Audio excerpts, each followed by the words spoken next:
नमस्ते, कैसे हैं आप सब लोग? ब्यूटीफुल सक्सेस स्टोरी लेकर के आई हूँ। जो पार्टनर पहले इतना ज़्यादा इग्नोर करती थी, रूडली बात करती थी, आज वो रो रही है। हाँ जी, ये एक लड़के की सक्सेस स्टोरी है और लड़की इस तरीके से वापस आई है, जो लड़की इनको पूरी तरीके से इग्नोर करती थी, बदतमीज़ी से बात करती थी, रूड हो जाती थी। इन्होंने खुद को हील किया है, सेल्फ लव किया है, अपनी वैल्यू को बढ़ाया है और आज लड़की हाथ जोड़ करके इनके पास में आई हुई है कि प्लीज़ मेरे साथ एक बार रिश्ता करने की कोशिश करो, मैं निभाऊंगी। सुनो सक्सेस स्टोरी। ये जो बिलीफ है ना लोगों का, मतलब इस तरीके के मैंने बहुत सारे कमेंट्स पढ़ लिए जिसमें इस तरीके के कमेंट्स आते हैं, लड़कियां नहीं आती, लड़के तो आ जाते हैं। तो ये कौन है? लड़कियां ही तो है ना? तो इस तरीके का बिलीफ मत बनाइए। बात लड़का और लड़की की यूनिवर्स में कुछ है ही नहीं।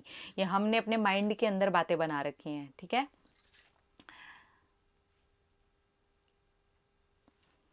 हेलो अनिल जी, आप कैसे हैं? आप भी बहुत अच्छा काम कर रहे हैं और हम सबकी सक्सेस स्टोरीज आगे शेयर करते हैं। मेरी भी सक्सेस स्टोरी आप आगे शेयर कर देना। शांभवी दीदी, मैं आपको बड़ी बहन मानता हूँ और आपकी गाइडेंस को फॉलो करता हूँ। मैंने आप ही से लॉ ऑफ अट्रैक्शन सीखा है। मैं पिछले 5 साल से आपसे जुड़ा हुआ हूँ। मेरा एक लड़की के साथ में बहुत प्यारा रिश्ता था, मैं उससे बहुत ज़्यादा प्यार करता था। वो भी शुरू में करती थी, दिखाती तो ऐसे ही थी, पर फिर मुझे बाद में धीरे-धीरे करके इग्नोर करने लगी। उसके काफ़ी सारे लड़के ऐसे फ्रेंड्स थे जिनके साथ उसका रहना मुझे पसंद नहीं था।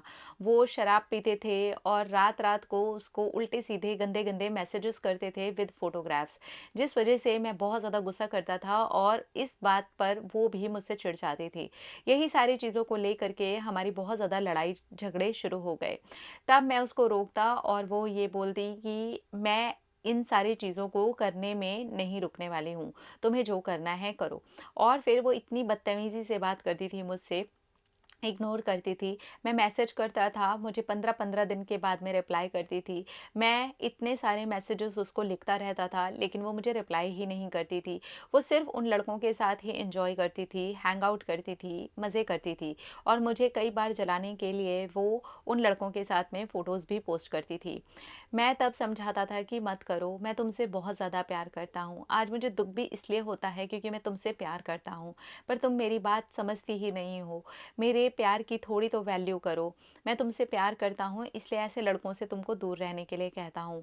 मुझे कोई प्रॉब्लम नहीं है कि तुम लड़कों से बात करती हो, लेकिन इस तरीके के लड़के और इस तरीके की गंदी-गंदी बातें कौन फ्रेंड्स करते हैं? प्लीज़ तुम ऐसा मेरे साथ मत करो, मुझे बहुत हर्ट होता है। इस तरीके की लेटर्स भी मैं लिख-लिख करके उसको भेजता था, लेकिन उसका इग्नोरेंस अब डे बाय डे और ज़्यादा बढ़ता ही जा रहा था। पहले तो वो 15-15 दिन पे आई मुझे रिप्लाई करने के लिए, फिर 1-1 महीना कर दिया। मेरा ऐसे ही टाइम कटता था और मैं अब परेशान होने लगा। मेरा डिप्रेशन इतना ज़्यादा हो गया कि मैंने अपनी जॉब तक छोड़ दी। मैं जॉब पर भी अपना 100% नहीं दे पा रहा था, हर वक़्त परेशान रहता था। मेरा जब जहाँ पर भी हो सकता था रोना निकल जाता था। फिर मैं अपने आप को कंट्रोल करता था।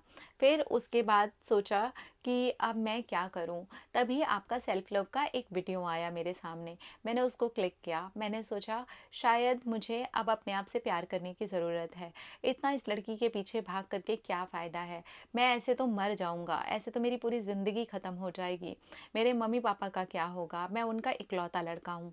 मैंने ऐसे सब कुछ सोचा और आपके उस वीडियो को भगवान जी का एक इशारा जैसे समझा और अपने आप से प्यार करना शुरू किया। अपने लिए होपोनोपोनो प्रेयर शुरू करी और मेरे पास में ही एक व्यायामशाला है जो कि पार्क में बनी हुई है, उसमें मैंने अपना नाम लिखवा दिया। वहाँ पर पैसे ज़्यादा नहीं लगते हैं, सिर्फ 25 रुपये लगते हैं, लेकिन वहाँ पर बहुत सारे लड़के आते हैं जो कि व्यायाम करते हैं। वो एक अखाड़ा टाइप का है। वहाँ पर मैंने जाना शुरू कर दिया और मैंने कहा कि ठीक है, हफ्ते के ऐसे भी पैसे नहीं लग रहे हैं कि मुझे बहुत ज़्यादा पैसे देने पड़े। 25 रुपये हर हफ्ते तो मैं खर्च कर ही सकता हूँ। मेरे पास अभी जॉब नहीं थी, तब मैं यही सब कुछ सोच रहा था और मैंने सोचा था कि जब मुझे जॉब लग जाएगी तब भी मैं इस व्यायामशाला में आऊँगा और उसके बाद में मैं जिम भी करूँगा। और फिर मैंने अपनी जॉब के लिए भी अप्लाई किया और मैं पॉजिटिव एफर्मेशंस देता कि मेरी जॉब लग गई है। और बस अगले महीने फिर क्या था, मेरा मैनिफेस्टेशन अपनी जॉब को लेके पूरा हो गया। अब मैं अपनी जॉब पे 100% देता और जैसा कि मैंने अपने आप से प्रॉमिस किया था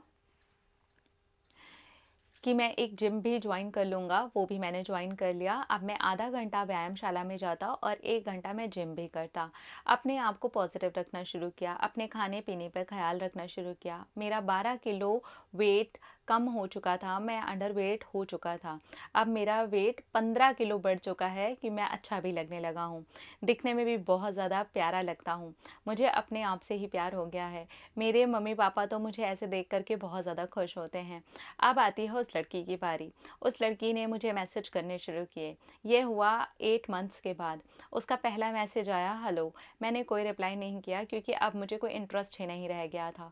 मैंने डिसाइड कर लिया था कि तुम जाओ, उन्हीं लड़कों के साथ में रहो, ऐश करो, अब मैं तुम्हारी ज़िंदगी में कभी नहीं आऊँगा। और मेरा प्रॉमिस अपने आप से हमेशा पक्का होता है, बिल्कुल आपकी तरह।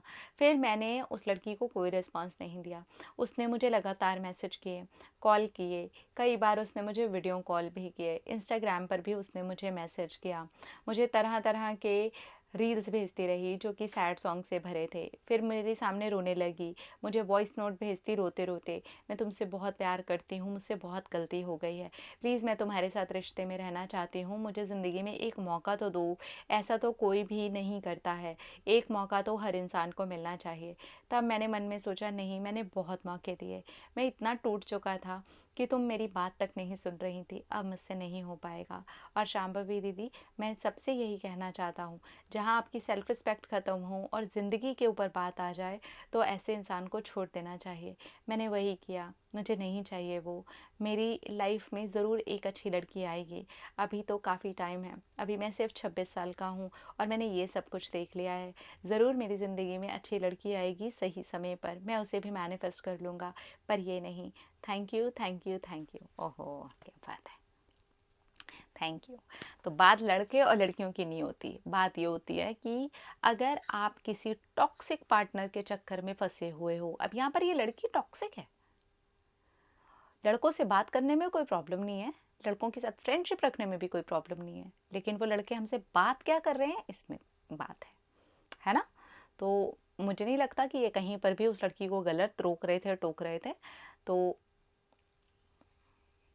ठीक है, अच्छा हुआ आप निकल गए, आपकी ज़िंदगी ने एक अच्छा रूप ले लिया। अपने पेरेंट्स की सोचिए आपने, बहुत सारे लोग अपने पेरेंट्स की सोचते ही नहीं है, वो ये नहीं सोचते, वो लोग प्यार करते हैं हमसे और हम उनका प्यार साइड में रख के एक लड़के या लड़की के पीछे मरे जा रहे हैं, परेशान हो रहे हैं। मत करिए, अपनी ज़िंदगी भी देखिए, ठीक है।